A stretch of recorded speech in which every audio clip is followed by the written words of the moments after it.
This river was poisoned in the 17th century, and until this day, the river remains poisonous. This river is so poisonous that if you catch a fish from the river and try to cook it, the fish will never cook. Right now, we are about to go see the Inachalo River, and this is the river that is believed that the fishes inside this river cannot be cooked. If you put this fish on the fire, no matter how much pressure you put to the fire, this fish will remain raw.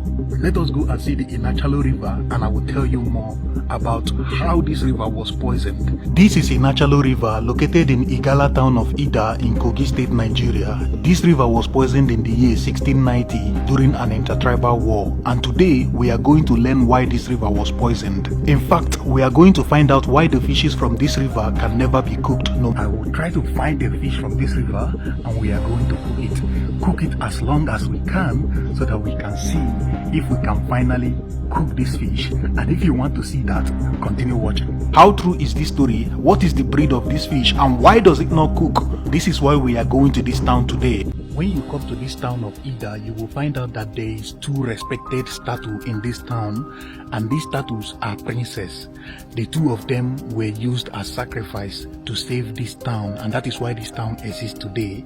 One of them is called Princess Inibi, and the other one is called Princess Omodoko.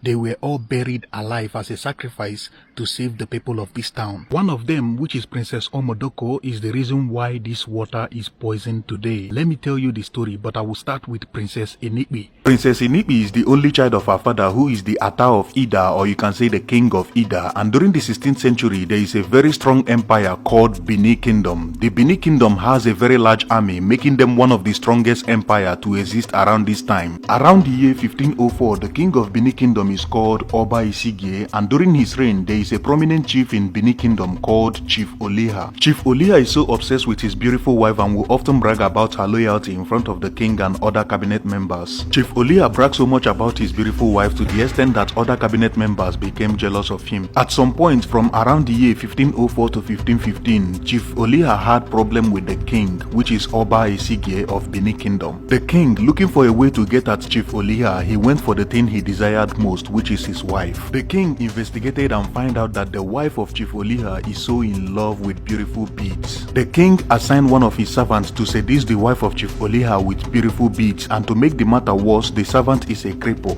The servant was able to seduce and win the wife of Chief Oliha, who he has always bragged about as a faithful wife. He was able to do this because he offered her expensive royal coral beads. After the servants carried out this mission, he came back to the king, and the king kept quiet without telling anybody. The king waited for the right time to strike. On a very beautiful day, there was a meeting between the cabinet, and Chief Oliha started again bragging about his wife and how faithful she is. That is when the king struck. He called out the crippled servant to tell what he did.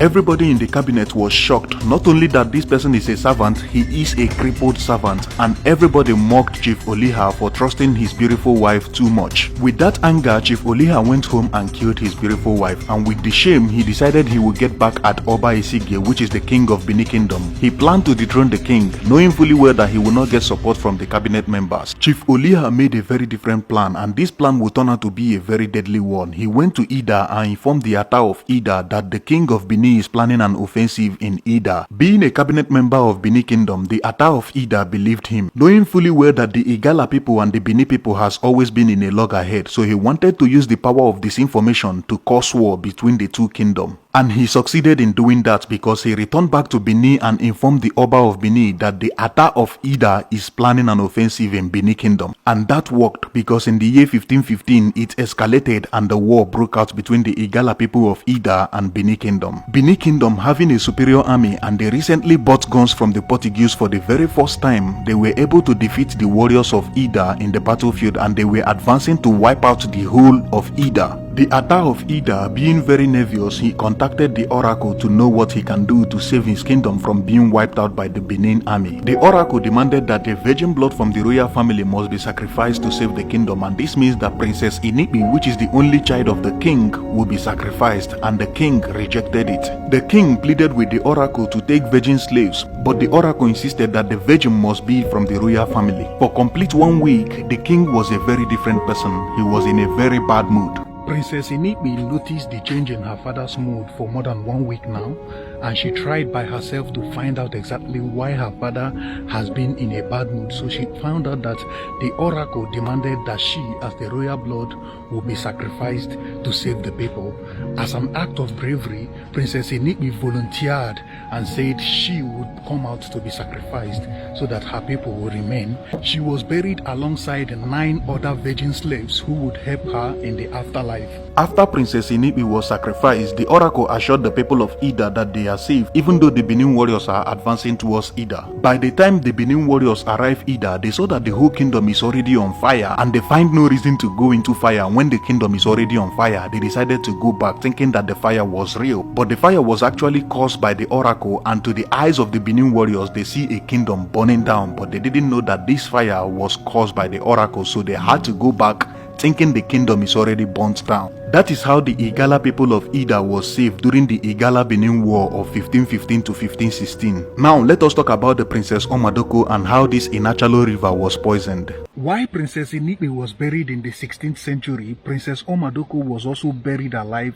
in the 17th century, and that is in the year 1690, and this is during the Igala and Jukun War. After more than a century that Princess Enigmi was buried to save the people of Igala, another war broke out between the Igala people and the Jukun people. This time around, it's a different king, different fighters, and some other allies from different other places. The king, as at this time, consulted the oracle very earlier, and it was revealed to him that the princess, which is Omodoko, will be sacrificed in order to save the people of Igala. Princess Omodoko was also buried alive again as a sacrifice to save the people of Igala with 9 other virgin slaves. As a strategy to defeat the invading Jukun fighters, they decided to poison the Inachalo river. The main goal was to inflict so much casualties to the Jukun fighters who are invading the kingdom of Idah, knowing very well that the invading forces are going to drink the water when they are coming into the town. With the help of Hausa Malams from Bebeji, which is in current-day Kano, they were able to poison the Inachalo river, and this strategy worked. After this river was poisoned, it is believed that the Jukun fighters who were advancing towards Idah, who drank this water, died. They died mysteriously in their numbers. Because of the Inachalo river, so much casualty was inflicted in the invading Jukun forces, and this gave the Igala people upper hand in the war, and history has it that so many Jukun fighters had to run away for their dear life. As for the fishes in the river, so many people who live in this community believe that nobody can cook the fish in this river. Many people have tried cooking the fish in the river, and no matter how long you cook the fish, it will come out raw. According to the people who have been here, they believe that the fishes in this river is a very different breed from every other fish you have seen both in the market and in the rivers, and they believe that the fish itself cannot be cooked. No matter how much time you cook it on fire, it will not get done. There is another thing they believe. They believe if by trying to cook this fish or anything, the bone of this fish wound you, it will never heal. There is nothing you can do with to heal the wound. So let's say you're cutting this fish and the bone choke you by mistake, that wound will remain there forever. And that is because they believe that this fish was poisoned as well. Other people believe that these are actually not fishes. They believe that it is human being, and they are part of the fighters from the Jukun warriors who were trying to run away when their fellow fighters were dying because they drank this water. Them themselves were trying to run away, and they had to turn to fish to swim away, and that is why these fish are here today. That is some of the stories that people believe. This is the reason why no matter how much time you try to cook the fish, it never get done. I posted a short story about this river on TikTok, and Dan Philip commented, "I witnessed an Igbo man that tried it back then in the early 80s. He died by just tasting the uncooked fish." Thank you so much for watching this video. If you did enjoy the video, please give the video a like. If you want to watch more videos like this, click the red subscribe button around here in your screen and turn on the bell notification that comes up next so that you'll be the first person to know when I post my next story. Thank you so much for watching, and I will see you in the next one. Bye for now.